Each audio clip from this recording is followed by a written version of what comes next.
മക്കളെ, അസ്മാസ് ബ്ലോഗിലേക്ക് എല്ലാവർക്കും സ്വാഗതം.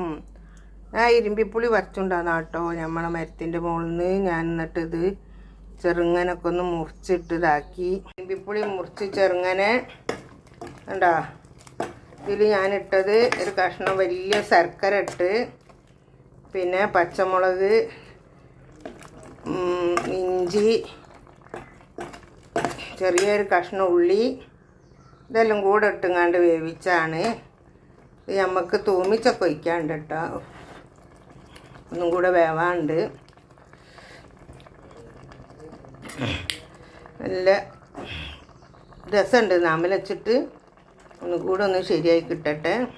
വേറെന്താ വിശേഷം? എല്ലാവർക്കും സുഖമാണോ? സുഖമായിരിക്കട്ടെ, സുഖം സമാധാനമൊക്കെ ഉണ്ടായിരിക്കട്ടെ. ഞാനിത് ഫുള്ളും പിടിച്ചിരുന്നു കേട്ടോ. ആദ്യം ഇഞ്ചി വെളുത്തുള്ളി ഇടുന്നതും ഇതാക്കുന്നതും അരിയുന്നതും ഒക്കെ ഇട്ടിരുന്നു. പിന്നെ ഒക്കെ ഒന്നും എൻ്റെ കൈ പോയി. സോറി കേട്ടോ, അങ്ങനൊന്നും വിചാരിക്കരുത്. അതിനെക്കൂടെ ഞങ്ങളോട് പറഞ്ഞത് ഞാൻ എല്ലാ സാധനവും ഇട്ടതിൻ്റെ പേരൊക്കെ പറഞ്ഞ അതാണ്. അപ്പം നിങ്ങളെല്ലാവരും ഉമ്മാനെ സപ്പോർട്ട് ചെയ്യുക, എല്ലാവരും മറക്കരുത്. ലൈവിലൊക്കെ ഒന്ന് വരിക. അന്ന് രാത്രി 8 മണിൻ്റെ ശേഷം ലൈവ് ഉണ്ടാവും. എല്ലാവരും ലൈവിലൊക്കെ ഒന്ന് വരിക. വേറെന്താ വിശേഷം? ഇതിലേക്ക് നമുക്ക് കടുക് ഇട്ടുകൊടുത്തിട്ടോ. വെട്ടിപ്പോയി കടുക് ഇട്ടപ്പോൾ ഞാൻ കടുകൊന്ന് നല്ലോണം പൊരിയുമ്പോഴത്തേന് നമുക്ക് അല്ല കടുകല്ല കേട്ടോ, ഉലുവ കേട്ടോ. ഫസ്റ്റിലിട്ടത് ഉലുവാണ്. സോറി ഉലുവ ഇട്ടു. ഉലുവ ഒന്ന് നെരിയുമ്പോഴത്തെ ഇതാ കടുക് ഇട്ടു.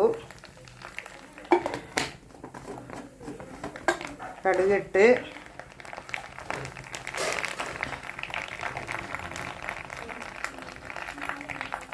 നല്ലോണം പൊട്ടി തെറിക്കട്ടെ. അത് കഴിഞ്ഞിട്ടാ നമ്മൾ കുറച്ച് തോനെ ഇഞ്ചി ഇട്ടിട്ട്,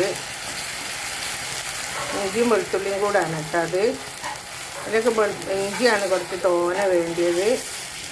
അതാണ് ഇഞ്ചിയും വെളുത്തുള്ളിയും കൂടെ ഇങ്ങനെ ആക്കി ഇട്ട് കൊടുക്കണം.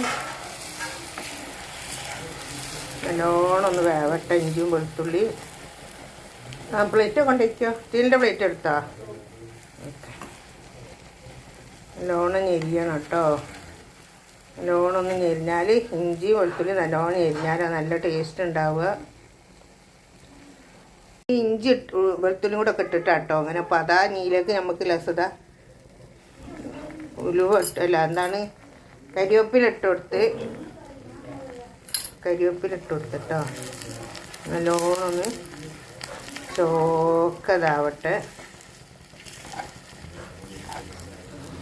എന്നിട്ട് നമുക്ക് ഇതിലേക്ക് ഒഴിച്ചു